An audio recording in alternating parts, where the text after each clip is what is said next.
एक बड़ी खबर का रुख कर लेते हैं। 5 राज्यों के 22 जगहों पर एनआईए की रेड चल रही है। महाराष्ट्र, यूपी, असम, दिल्ली और जम्मू कश्मीर में रेड चल रही है। महाराष्ट्र में 4 लोगों को हिरासत में लिया गया।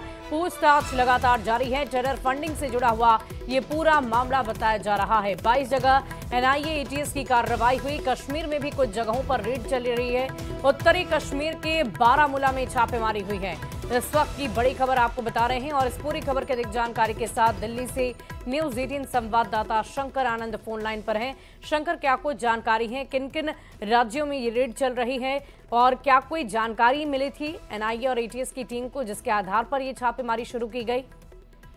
देखिए, जो सर्च ऑपरेशन है, ये सर्च ऑपरेशन आतंकी संगठन जैश-ए मोहम्मद से जुड़ा हुआ है और जैश-ए मोहम्मद आतंकी संगठन है, किस तरह से कई राज्यों में अपने पांव पसारने की कोशिश कर रहा था।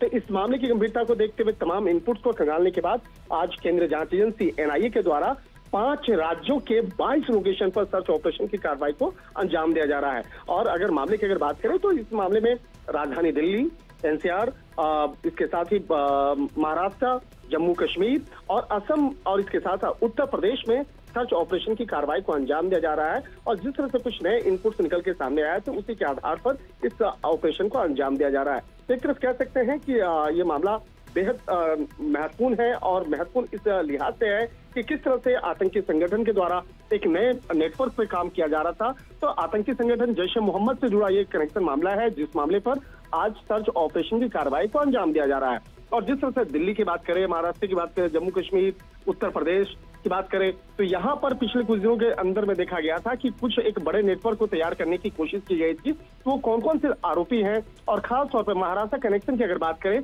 तो महाराष्ट्र के औरंगाबाद और इसके साथ साथ कुछ अन्य जो लोकेशन है वहां से कुछ लोगों को डिटेन भी किया गया है। महाराष्ट्र के जालना से 2 संदिग्ध लोगों को हिरासत में लिया गया है।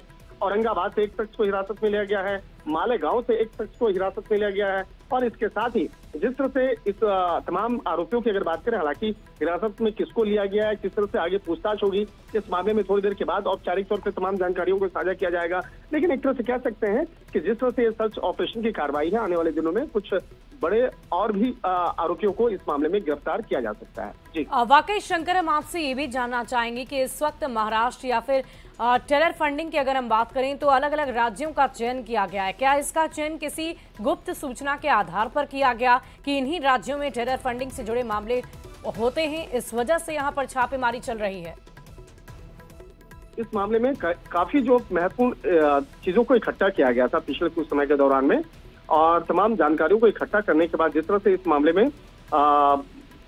इस पर कार्रवाई की गई है तो एक तरह से कह सकते हैं कि एक ये नया केस है, फ्रेश केस है।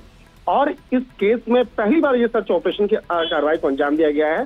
तो इस मामले में ये पता चला था कि महाराष्ट्र के जो जालना है, औरंगाबाद, मालेगांव है, यहाँ पर कुछ जो लोग हैं उसके द्वारा एक बड़े ऑपरेशन को अंजाम दिया जा रहा है। तो इन तमाम चीजों को ध्यान में देते हुए ही आगे जो कार्रवाई है उसको अंजाम दिया गया और कह सकते हैं कि आने वाले दिनों में इस मामले पर कुछ और भी कार्रवाई देखने को मिल सकता है।